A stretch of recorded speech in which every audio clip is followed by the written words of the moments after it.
This is Rocky Moselle with International Star.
Melbourne. Good morning, Bob. Thank you, guys. And managing money, Yep, what good your morning. parents What's taught up? you maybe didn't teach Hey, you. thanks. But before we get to that, let's talk to Bob in Melbourne. Good morning, Bob. RMD next year. And just as an example, say if I have an index 500 fund or something similar in my 401k, and I really, with my R&D, I would just like to make a sideways move with it outside of my 401k. Does that have to first be turned into cash and then they transfer that to my external account, or is there a better way to do that? You're talking about doing a transfer in kind. That's what you're talking about. Yeah, I think that's what you call it. Yeah, say I would just like to say 50,000 out of my 401k and put it into 50,000 in my personal account, but both of them would say in an index 500 fund. More likely than not, you're going to have to take it out in cash. Transfer that to my external account, or is there a better way to do that? You're talking about doing a transfer in kind. That's what you're talking about. Yeah, I think that's what you call it. Yes, say I would just like to say 50,000 out of my 401k and put it into 50,000 in my personal account, but both of them would say in an index 500 fund. More likely than not, you're going to have to take it out in cash, and then you can just make at the same day buy the index fund if you want. Yeah. And you establish a new cost basis, and you're good to go. Remember that up until now, but after I take my RMDs, it'll be too tax heavy to do that. I got a question for you. You're listening in Melbourne. How are you listening? Are you listening AM, FM, on the app? How are you listening?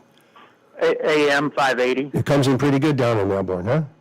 Yeah, Okay. it does. Good to know. Good to know. We appreciate your call. Hopefully we answered your question. Okay, thanks, guys. You're quite welcome. Thanks for calling. So, Dave, what's our topic this week? So the topic for today is talking money across generations. So it's about building better habits, smarter habits, and then on stronger futures. So this is a topic, money can be a very sensitive topic. It can quickly make it an emotional conversation and potentially an angry conversation. So that's where we're hoping to talk a little bit about some of the scenarios we see in our conversations with our financial planning clients, and how do you make sure that financial wisdom, if you want to call it that, goes from maybe a generation to another generation. It doesn't always have to be only the good stuff. It can also be lessons, mistakes, things that we've maybe we have experienced, right? Right. So, If you look at the core of it, what does money mean to people? Mm-hmm. I think number one, maybe subconsciously, but it really means security. correct. I mean, knowing that if you have money, you're not going to be living under a bridge. Correct. And the other side, flip side, is maybe satisfying your wants. Correct. So satisfying your needs in terms of your security, and then satisfying your wants. I mean, that's a very basic. I mean, when you distill it down, they're very basic. It's not just dollars and cents. It's really what does it represent. Absolutely. And that's where I think the emotion gets involved. Absolutely. So you first want to take care of your needs, and then think about making sure you're prepared for the wants. And exactly as you said, Joe, is about not running out of it, or not putting those two items, at least the needs, at risk. I think that's what it comes down to. Right. And how do you make sure, and each of us, how money kind of impacted lives has changed over the generations. People who are in their 80s maybe kind of just got out of the recession. The younger folk, obviously, with today's connected technologies and ease of use, clicking the apps to get whatever they want and maybe whatever they need, they have a different experience with money. So the question is, how do we talk about it? How do we kind of go through this understanding of needs and wants, and how to be prepared? So I think that's what we'll talk about. So we'll talk about a couple of scenarios that I usually end up talking with some of my financial planning engagements, right? So here is an example of where today's generation, there's a lot of people still living in their parents' house, still kind of finding their footing with all the economic conditions. So you have a struggling young adult who's constantly coming to maybe their parents or their relatives asking for money, right? Right. How do you have this conversation with them? So again, so it's a question of balancing between enabling it, in other words, giving them whatever they want, Right. versus facilitating that conversation with them to Okay, what are they doing to maybe move out of their current situation in terms of career enhancement or other earning opportunities, getting out there and hustling rather than staying at home, kind of brooding over what hasn't happened as to how do you get out there and go do it. So it's about not enabling, but facilitating with maybe, patient conversations of how do we increase your income. Okay. So the other aspect of this to also think about this is, again, like we said, money can be a very sensitive conversation, but engage in, budgeting, engage in a conversation around what are their expenses, where is their money going, whatever they have. How do you help them organize that maybe from your own experiences? And it just needs to be a dialogue. It's not a conversation around, I've done it this way, therefore you should do it this way. It's a conversation around, hey, here are things I did, these are things that maybe worked, and these are things that, it's a dialogue, and it has to be a respectful conversation. I think that's important to have this going. And the earlier you start that conversation, Absolutely. the easier it is, because unfortunately, I'm sure some young people think that the money comes out of the wall at the bank. You just walk up and it's there for you. And where does it come from? What's it all about? What did it take to get that? What did it take to put it in the bank to begin with for you to make the withdrawal? I mean, as basic as that sounds, if you ask a 6-year-old, 5-year-old, where's the money come from? Their answer is it's from the wall in the building. Right. It's just like, where does the milk come from? Yeah, it comes from Publix, right? Right, exactly. So it's a conversation that needs to be kind of inculcated. So we'll take another scenario where, we'll talk about somebody who's a young child, right? So maybe 10 years old or maybe a teenager. So here they have these apps, or they have these, maybe not the 10-year-old, but the teenagers have their phones, they have their apps, and they're happy to go wave their phone in front of the Starbucks and pay for their Starbucks coffee, or maybe go out to a store or order the food delivery apps, right? So DoorDash or whatever. So the food just shows up when they want by clicking a button. Well, in this subscription economy, this adds up. And sometimes they don't even realize it, right? And the parents essentially, who are typically behind the scenes paying for their account, may not always be ready to have that conversation. So I think, how do you handle that? So any first thoughts, Joe? No, it's an ongoing struggle, particularly with social media today and the pressure that kids have today of keeping up with their friends, and it's a rat race. Yeah. I thank heavens my kids are grown. But it's a social media today, I think, has really distorted this whole conversation about money, and among other things. But it's seeing what your friends and neighbors are doing on social media, and you see that they're doing it. You ought to be able to do it, Right. And we'll do it at any expense, even if it means putting on a 24% credit card. Right. Which is the disaster. So unfortunately, it's all about instant gratification. Yes. And a lot of the things is about instant gratification. Yes. So now the question is, how do you talk to your kids? How do you teach them about, hey, again, this needs versus wants. Needs, you need to take care of it immediately, but you want to set a goal for them to get there, right? This is a bad word probably in many places, budgeting, right? Yeah. Budgeting is a conversation that somehow makes everybody cringe a little bit, but it is. I think we all do budgeting. We all do it. Maybe we don't call it that way. So now the question is, how do you kind of engage in that conversation, right? So young kids, it's probably I do this at Costco, and I play a game with myself. I go to Costco. I love Costco, so I go out there, buy a bunch of stuff, whatever I need, and maybe some wants, put it in the cart, go to the checkout counter, and then I'm having an estimate in my head. I'm running an estimate. Is this going to be $150? Maybe $200? So the thing is, I think you can make that into a little game for your kids, right? So if you take your kids along, get them into the game, let them pick the stuff they want, but you tell them, hey, play a guessing game of what do you think it costs for you, and maybe if you have an allowance for them, say, hey, this is your allowance for this. Now you're this is budgeting at the end of the day. Right. You have $40 or $50 or whatever it is. Right. And go pick your stuff, put it in front of the checkout counter, estimate what it is. And now you start hopefully inculcating in them on, okay, can I afford this? Will this fit into my allowance, right?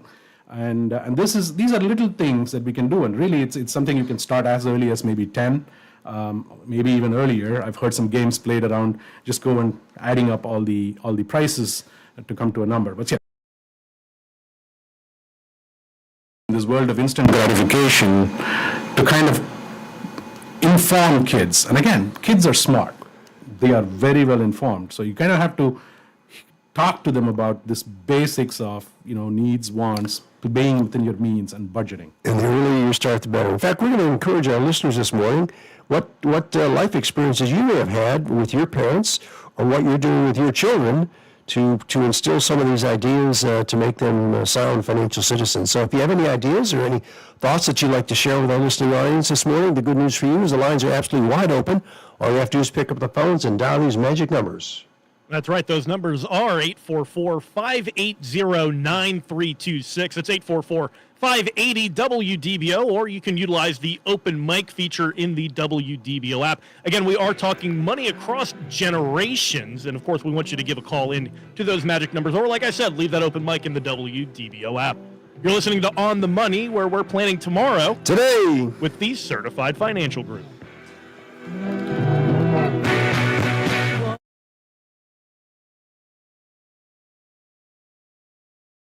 For more than 40 years, our certified financial planner professionals, acting as fiduciaries, have been providing retirement planning and asset management for a fee to countless families across Central Florida. We've been with Certified since 1992. We're now into the third or fourth generation of clients that have come to CFG and the team here to do a great job.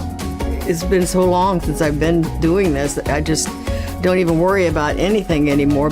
We're Certified Financial Group, where we're planning tomorrow, today. Our fiduciary approach of providing retirement planning and investment management for a fee seems to resonate with our clients. But don't take my word for it. I knew a gentleman that I worked with who had come to Certified Financial Group. A friend of mine recommended them, and they were totally correct how good they are. I had heard from somebody else that it was the best one in town. I've sent several of my teacher friends here.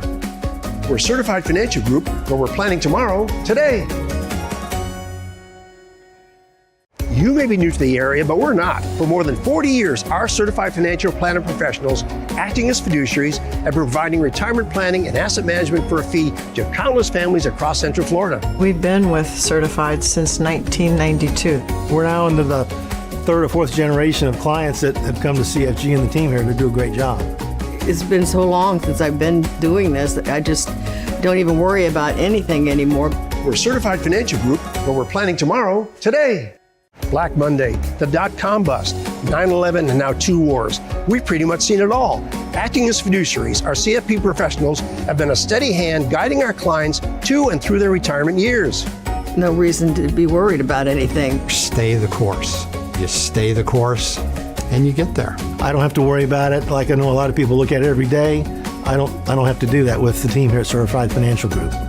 We're Certified Financial Group, where we're planning tomorrow, today. Are you tired of trying to reach your advisor through a call center and being put on hold for 20 minutes? That's why we don't use one, and our clients seem to appreciate the personal touch. They always answer my questions and really care about what's going on with me. You can trust what they say, and they do what they say, and it gives you a comfort feeling it's hard to find in the world today. Waiting for you to call almost. You almost feel like that. We're Certified Financial Group, where we're planning tomorrow, today.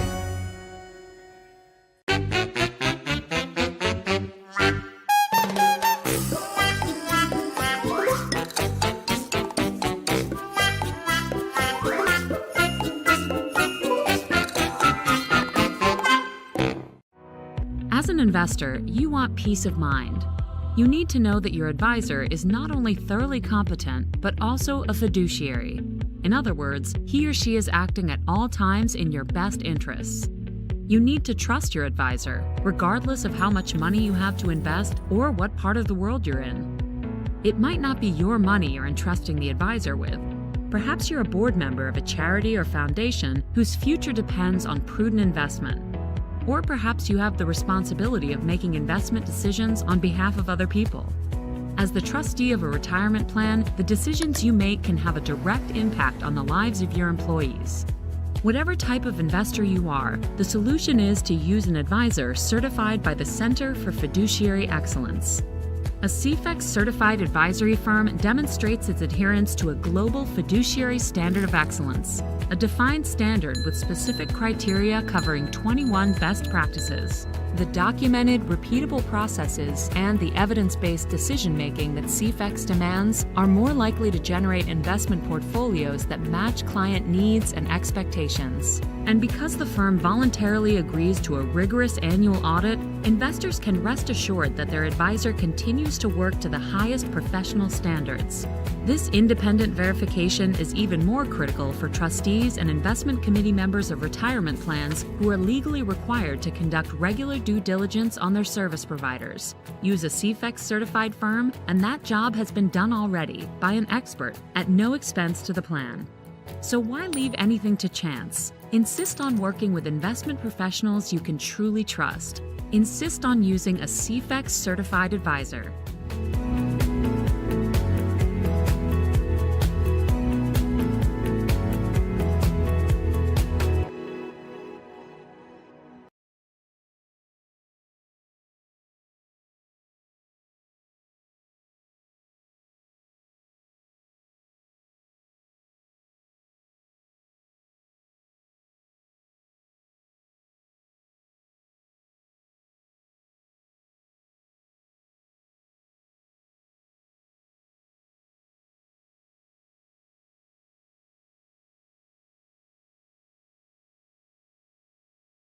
Money here on WDBO 107.3 FM and AM 580. You can also listen live using the WDBO app wherever you are.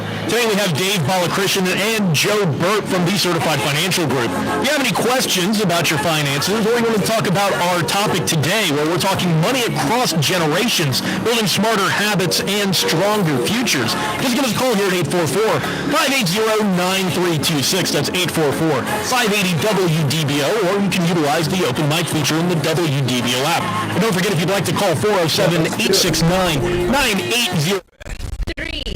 SpaceX is preparing for a launch from the Space Coast this afternoon, with the launch window opening at 1:23 p.m. A successful liftoff would mark the 13th launch from the Space Coast this year. My dad used to have me calculate out the miles per gallon. Parents. I mean, this is today's day and age where it is almost a reality that working adults are having to support parents as well as they are aging in place or wherever they are. So as they age, I think the next conversation comes around. Sometimes parents may not want to be open or sharing about what they have done in terms of their money journey, in terms of what they are doing, how are they taking care of themselves. So how do the 40s and 50s year olds maybe talk to the parents about what's likely to happen? Right? Again, this can become a very sensitive conversation, can be a very a defensive conversation, just because again different generations have different experiences of money. So one of the things that scenarios we talk to people, approaching parents. It's not about inheritance, it's about honoring their legacy. It's like honoring their wishes.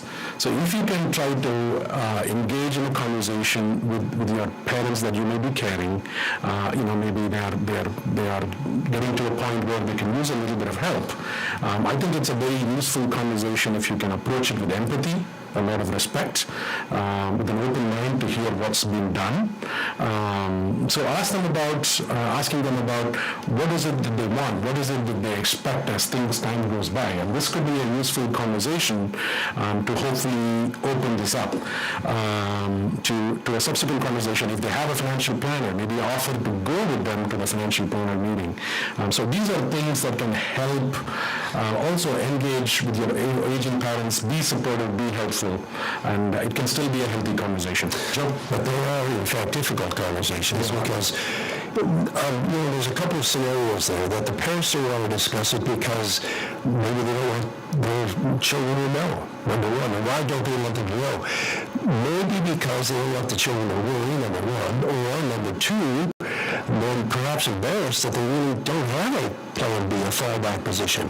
What happens if I have to go to that nursing home, or I get sick, or I lose my job, or what kind of situation I'm going to be in? And you don't want to have those kinds of discussions. So it's a very difficult conversation to have, and it's one that probably I know more often than not is not had. And when we come back from the break, and we're up against the bottom of the hour here, Greg, I'll tell you an absolute honest-to-God story that about my family and a little conversation I had about 40 years ago with my son Aaron, who now works with me here on the phone. He's been here now 16 years, and he's now closing in on 50 years old. So this goes back more than 40 years, and an interesting story. We'll get back to that at the bottom of the hour. Once again, if our listeners want to chime in, all they have to do is pick up the phone and dial these numbers. That's right. If you wanted to call in with your experience in this topic today, money across generations, just give us a call here at 844-580-9326. That's 844-580-WDBO, or you can use the open mic in the WDBO app. You're listening to On the Money, where we're planning tomorrow today with the Certified Financial Group.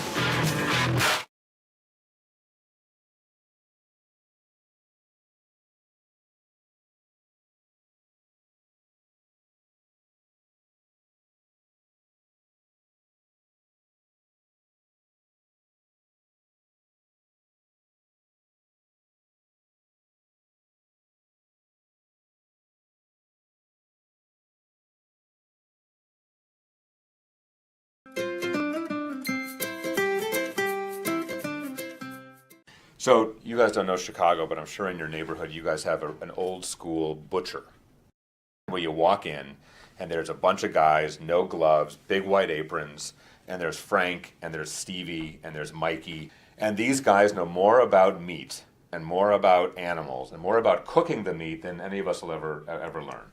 And so you walk in and you say, "Hey Lou, I need to, I'm barbecuing this weekend, right? What do you like?" And Lou goes to the big racks of stuff he has underneath the glass, and he goes, the veal chops, just in from Argentina, they are the bomb. And you go, veal? Oh, I like veal. Well, what do you got on skirt steak? Oh, we got some great skirt steak. Just came in yesterday from Montana. Skirt steak is one of my favorite, marinated up a little bit. It's fantastic. Lou will never say to you, Elliot, it's a little long on the meat here, big guy. Your cholesterol is getting high. Why don't you go down to the fishmonger a couple blocks and have a nice piece of salmon? Right? He'll never do that. Why? His job is to sell me meat, and I go in, actually the same way I go into the Toyota dealership, because I like Toyotas, and I trust the salesman to sell me a good product if I trust him. And the fact that he's got my interest at heart vis-a-vis my expectations for selling me that thing. By the same token, when I go to see a dietitian, I know she's going to look at all of my labs, she's going to take all the measurements, she's going to run all of her analysis, and she's going to absolutely give me her best thinking on what's best for me. Whether she's a vegetarian or a meat lover, likes this, likes that, if she thinks I should be doing something differently, even if it's not good for her, she's going to give me an opinion that's for my interest. So what's the difference between a fiduciary and the brokers? Well, these are dietitians, these are butchers. It's that simple. Brokers are butchers selling product. Fiduciaries are dietitians looking after your health. The problem is most people think that their butcher is a dietitian. So when one of your moms or dads or friends calls the broker and says, I got 200 grand, I sold a little piece of property, or I got some inheritance, what should I do with it? They're going in thinking they're talking to a dietitian, and they're really talking to Lou the butcher.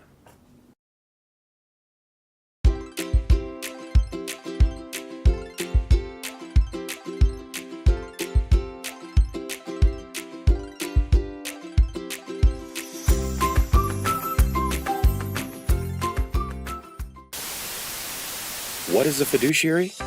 When it comes to investing, a fiduciary is legally required to act in your best interest. For 40 years, planners at Certified Financial Group have been guiding our local clients toward financial peace of mind. The rest of the world is still catching up, but our team of certified financial planners are the local, experienced fiduciaries you can trust.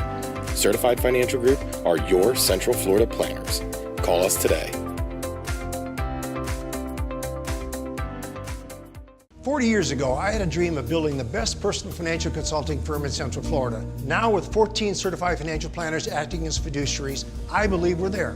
But don't take my word for it. As we approach retirement, we have the freedom of choice. Peace of mind that we now have. That's everything to us.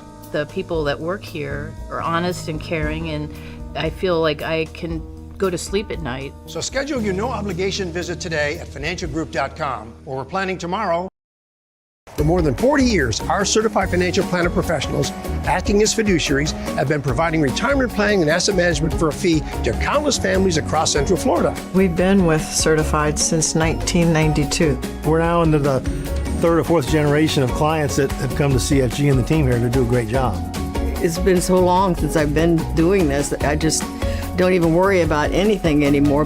We're Certified Financial Group, where we're planning tomorrow, today.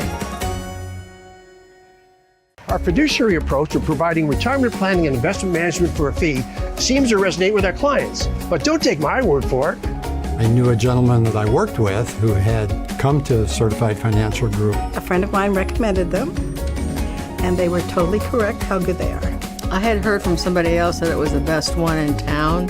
I've sent several of my teacher friends here. We're Certified Financial Group, where we're planning tomorrow, today.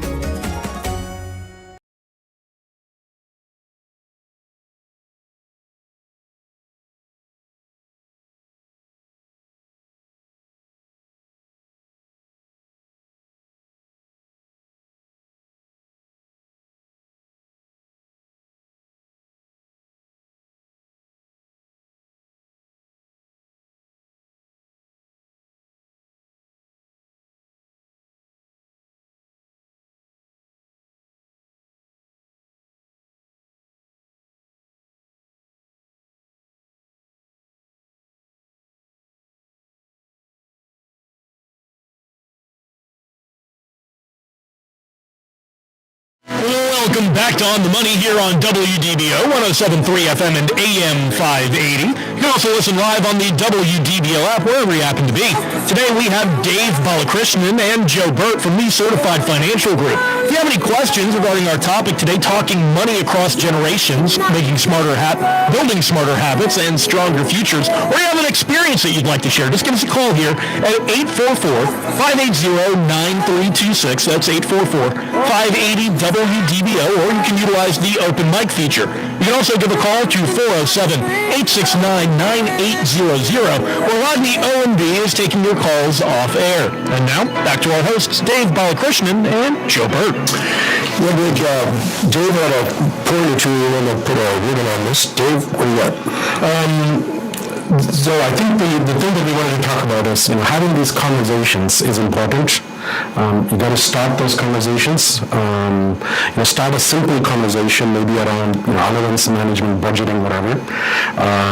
Maybe you ought to have a challenge. Like, how do you save a little bit from your weekly spend? So start a small challenge. I think that would be something that we would recommend. And then also encourage everybody to have a financial plan. I mean, it never is too early or too late to have a financial plan. In fact, there is a workshop we will be organizing for at the end of March.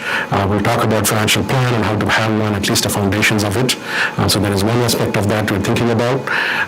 So again, these conversations are critical. So you have to approach them without, as much as possible, without emotion, not a judgment, just to have a conversation so that these stories will build habits, and these habits will prepare you for the next future, a better future. It's all about habits. And I see we have a call floating in there. Greg, what do you have? Yeah, we've got AJ calling for us from Kissimmee. AJ's got some questions about Social Security. AJ, you're on with On the Money. Good morning, AJ. What's up? Good morning, Joe.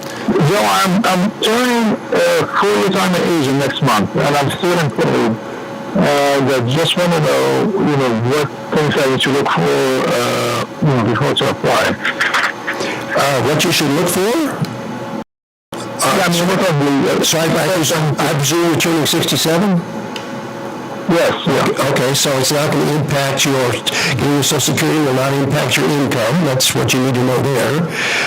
If you can continue to work, the good news is, I presume, or hopefully, that your remaining years you're now working are higher than your earnings were 35 years ago, so that'll only increase your benefits going forward.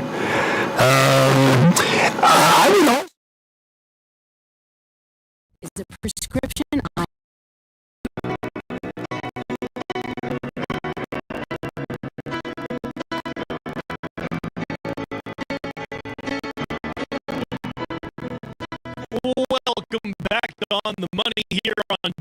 WDBO 107.3 FM and AM 580. You no longer work or get to age 70, whereas there's no benefit any longer to defer, because as I said, every year you defer, you not only get an automatic 8% increase in that benefit, which will then go to your wife, assuming she hasn't earned as much as you have, and that's guaranteed for her lifetime. And plus you get a cost of living on top of that. So that's the cost of living adjustment compounds even if I'm still working. That's correct. That's correct. Yeah, so you get an automatic 8% plus the cost of living compounding. Okay, so like 10, 11% average. Yeah, not bad. Okay, I would ask you one more thing about the benefits. How much money my wife collects and what options she has to collect? So survival benefit is after you pass, they get the exact amount that you have as a benefit. So this is where, as Joe was talking about, if you don't need to take the Social Security benefit, you have enough cash flow, you just let it defer, wait until 70, it grows at this 8%. So that amount at the end of 70, whatever that amount would be, if you deferred it, that's going to be the survival benefit. And is there any other way for us to collect more money or no? There is a spousal benefit if she's not hers. Again, if she's reached her age, there is a spousal benefit aspect. So if she's reaching 67, assuming she's born after 1960, she's at 67, she's eligible for what's called a spousal benefit. That's typically 50% of what. So the way it works, and there's a workshop on it too. The way it works is, first, she has a benefit. If she's ever worked, she will claim her benefit. And then on top of it, she will add what's called the add-on, spousal add-on. And that's what she will get, which will be equal to about 50% of your benefit, your Social Security benefit. Right. Does that help, AJ? Okay. Yeah. So she gets her full retirement plus 50% of mine. No. The gap between 50% of yours, right? So let's say yours is $1,000, her benefit is $500, right? So and the benefit of 50% will be $500. So which means there is no spousal add-on, okay? So but if her benefit was just $200 and your 50% is $500, she will get another $300, and that's called the spousal add-on. Does that help? Oh, the difference. That's correct. Yeah, that's correct. Yeah, and when you pass on, the maximum that she will get is whatever your benefit was. Correct. Assuming that you're the higher wage earner. Okay. That definitely makes sense. Yeah. Okay. Thank you very much, guys. You're welcome, AJ. Appreciate the call. Thank you. And Greg, at the break, you were talking about your family situation and what you've learned about money through your parents. Yeah, it was budgeting for sure, especially for even small things like a family vacation that you don't think about affecting a budget, but it definitely does. And one of the things that we would do is, as we would take the trip, he would have me calculate out our miles per gallon and how much we were spending on gas if we were driving, and maybe if there was a difference if instead of driving, if we had flown, how much that difference could be. And then also, once we got to our destination, figuring out what the difference was in different hotels that we could stay at and things like that. So it was a pretty great experience. It definitely kind of helped me keep that mindset as I've grown older, now that I've got a family of my own, on how to budget out for those kinds of families. Do you remember what age that started? I must have been 8 or 9 years old. 9 years old. Yeah, just kind of general math he would give me. And then as I got older and more in intricate, he would give me a little bit more detail behind it, taxes and different fees that you'd pay for these hotels. Well, I teased before we went to the break at the bottom of the hour, family experience that I had. This is going back more than 40 years. My son, who now, as I said, works with me now, has been here at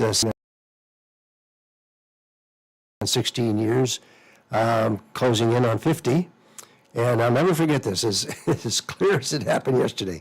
My wife and I were in bed. I think we were reading or watching TV.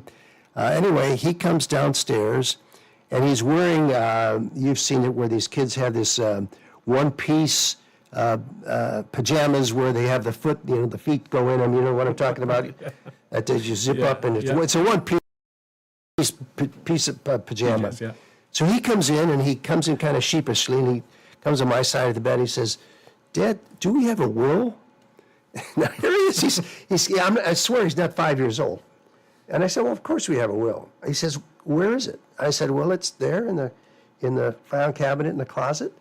he said, can I look at it? I said, well, yeah, sure, of course, go look at it. So I'll never forget this. So he opens the file cabinet drawer, he's going through the files, he pulls it out, and he's there laying on the floor on his stomach with his feet in, and he's going through the pages. And I says, what are you doing? And he kind of looked at me, he says, I'm looking for my name. This is the honest to God truth. Well, I knew from that point forward he was destined to become a certified financial planner, and he's a darn good one. But he was focused at the age of 5 or 6, and what does this all mean to me? Hey, never too early to start, I guess. No, that's the honest to God truth. So I saw we have a tech question floated in. Greg, take it away. We did, and this one's going to start off with, how do I teach my kids to appreciate money when everything is digital? I think we kind of touched a little bit on that, and that's coming from Ramsey out in Windermere. Yeah, so that's today's day and age, nobody has a feeling for even the real dollar bill, so it's all digital. So in kids, as they think about money comes out of the wall in the bank. So I think it's an important thing to bring them a little bit more closer to it. So there's a couple of things. I've tried this with my own kid. So we had a little virtual bank. I mean, you can actually look up a virtual bank, and you can almost set it as if this is a bank teller conversation. So you can have money. They give you some templates on how to print paper money. So that's one way to kind of make it a bit more tangible.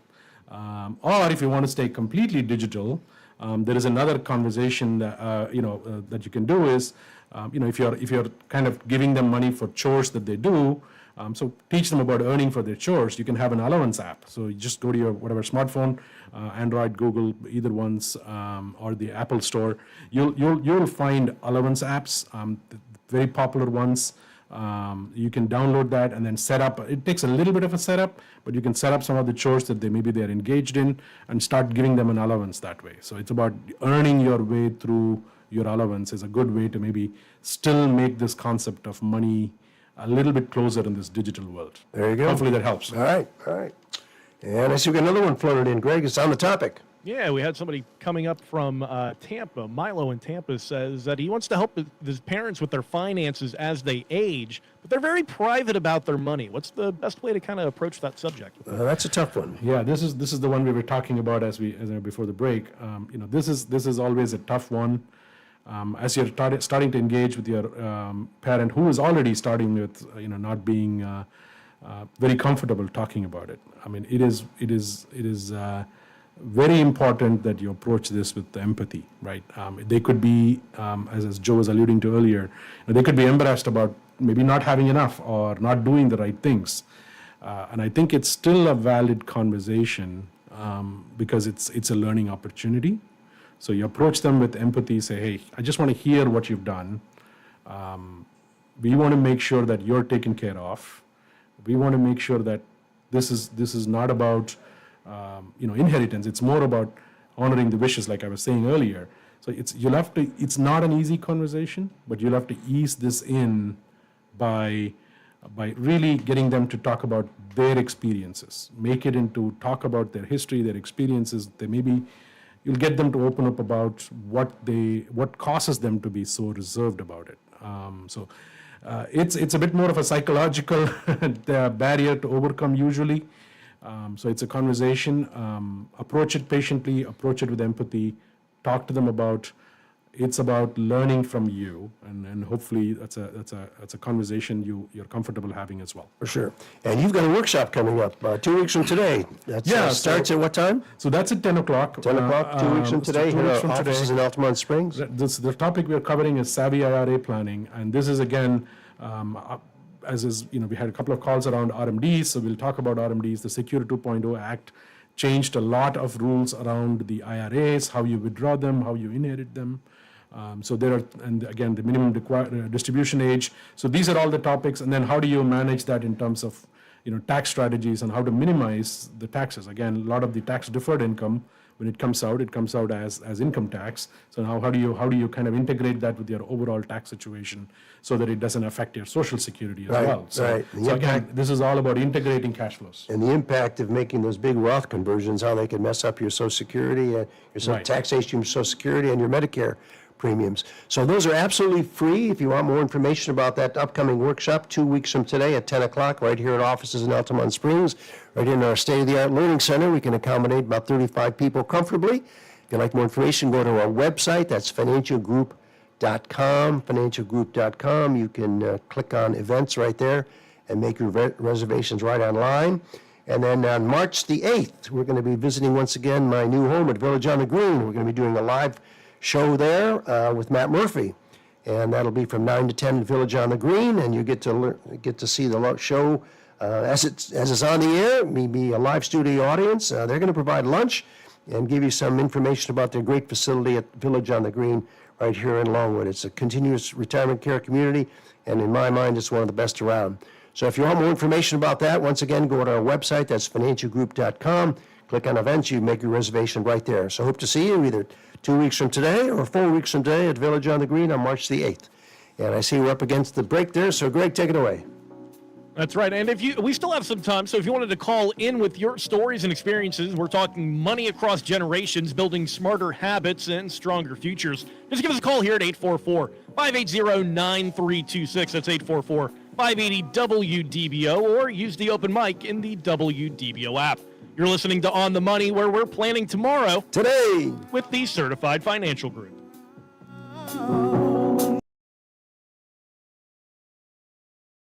By the host and does not reflect the opinion of WDBO. Now, the three big things you need to know. Powered by Hard Rock Bet. 3. A dense fog advisory has been issued this morning for much of the listening area. Visibility restricted to as little as a quarter of a mile in some areas. 2. A missing passenger plane has been located in Alaska. The small commercial aircraft went missing Thursday afternoon while flying to the remote city of Nome. All 10 on board have been pronounced dead. 1. Super Bowl 59 is set to kick off in New Orleans tomorrow night. The Kansas City Chiefs will look to three-peat as Super Bowl champions when they take on the Philadelphia Eagles. Kickoff is scheduled for 6:30 on Fox. Headlines are just the beginning. I had the same reaction as you, but then it dawned on me, Trump is 78 years old. All he's doing is reenacting his childhood. He grew up playing the board game Risk. He's just playing Risk now.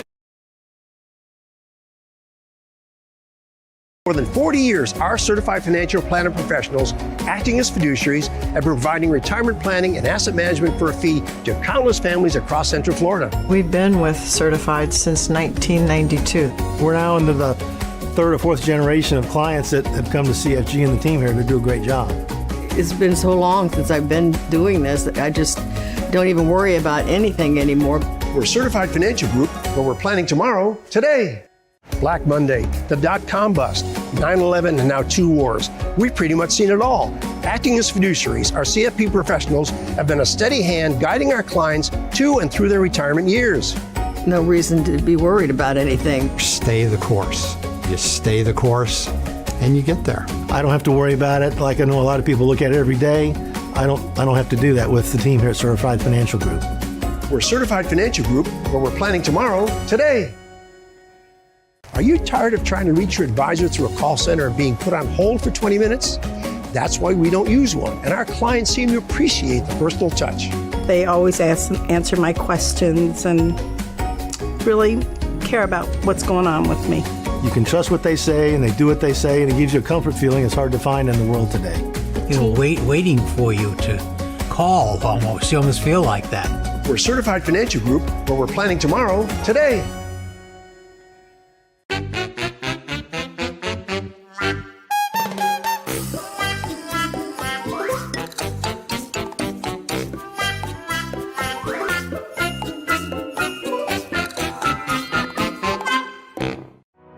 As an investor, you want peace of mind.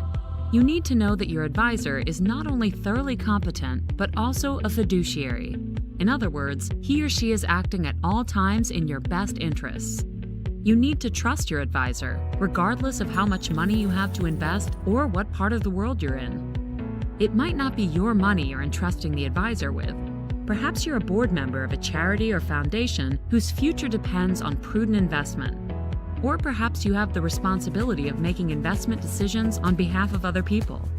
As the trustee of a retirement plan, the decisions you make can have a direct impact on the lives of your employees. Whatever type of investor you are, the solution is to use an advisor certified by the Center for Fiduciary Excellence. A CFEX certified advisory firm demonstrates its adherence to a global fiduciary standard of excellence, a defined standard with specific criteria covering 21 best practices. The documented, repeatable processes and the evidence-based decision-making that CFEX demands are more likely to generate investment portfolios that match client needs and expectations. And because the firm voluntarily agrees to a rigorous annual audit, investors can rest assured that their advisor continues to work to the highest professional standards. This independent verification is even more critical for trustees and investment committee members of retirement plans who are legally required to conduct regular due diligence on their service providers. Use a CFEX certified firm, and that job has been done already by an expert at no expense to the plan. So why leave anything to chance? Insist on working with investment professionals you can truly trust. Insist on using a CFEX certified advisor.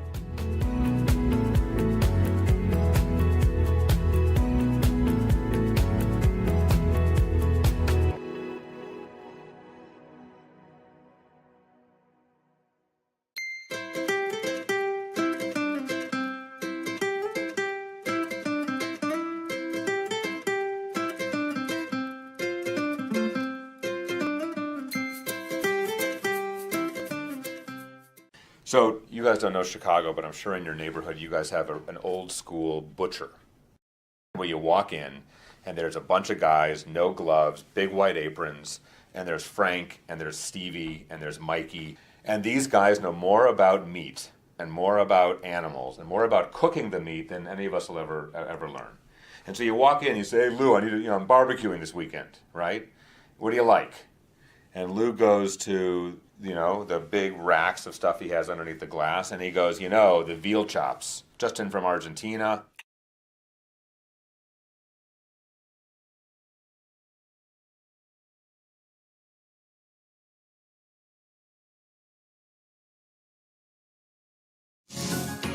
Hey there, and welcome back to On the Money here on WDBO 107.3 FM and AM 580. You can also listen live on the WDBO app wherever you happen to be. Today we have Dave Balakrishnan and Joe Bert from the Certified Financial Group. And with our topic today, talking money across generations, building smarter habits and stronger futures. If you'd like to give a call, you can reach out to Rodney Owenby, who's taking calls off the air right now at 407-869-9800. Now back to our hosts today, Dave Balakrishnan and Joe Bert. Yeah, so continuing on just before we went on break, talking a little bit about speaking with your parents about their savings and the future. Maybe a little bit of a personal story of my own. So in my situation, it was at least a little bit different, where my dad pretty much, once he retired, he wanted me engaged, as none of us know really what our future holds and how long it is. So he pulled me into the conversation pretty early on, and touch wood, he's doing well, and this is a conversation we've had almost every year. We have a date on our calendar, usually a couple of days. We sit down, we kind of review everything that's going on, things that have changed maybe in the year, between his investments, between his savings, between his allocations. So it's an ongoing conversation. Are you an only child? Yes, I am an only child. Okay. Yes. Okay. So I'm the only child. So it's a conversation we have every year. As far as what arrangements he's made, what things are doing, how he's decided. So again, it's an example of these conversations, these money conversations. They can be uncomfortable, where if we can somehow get into a cadence, either you can initiate it, or maybe if the parent is very open and is about talking about it, have that time, have that conversation, to essentially organize things, right? Again, about a year ago, Dave Ramsey came out and said the best gift you can give to your family is to have proper estate planning. I mean, in a sense, what it is talking about is organizing everything that you have, so that when they go away, it's not a scramble. It's not a mad scramble kind of pulling things together. So getting things organized, having that conversation, I think these conversations, though uncomfortable, will set you up for a strong future. And really for the multi-generational wealth building. Yep. And once again, as you said, they're difficult conversations had. Probably a little easier in your situation, because your dad was financially secure. He wasn't embarrassed. And he sounds like a businessman, understood planning.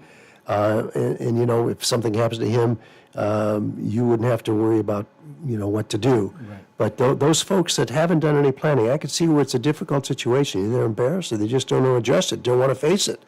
And then we end up with the disasters that oftentimes we see coming into our office that we're trying to straighten out. So those are all good topics, and I hope our listeners enjoyed that little trip down memory lane for you and me and Greg this morning about what we need to do to have that conversation with our children or with our parents. So once again, we have a couple of workshops coming up. A week from today. 2 weeks. 2 weeks from that's right. 2 weeks from today, Dave's doing his workshop on Secure Act 2.0, everything about retirement accounts, how to take your money out, how not to take it out. And then on March the 8th at Village on the Green, we'll be doing a live broadcast, providing lunch. So go to our website, that's financialgroup.com, click on events, and we hope to see you there and wish everybody a healthy and happy weekend. And you've been listening to On the Money here on WDBO, where we're planning tomorrow today with the Certified Professionals acting as fiduciaries and providing retirement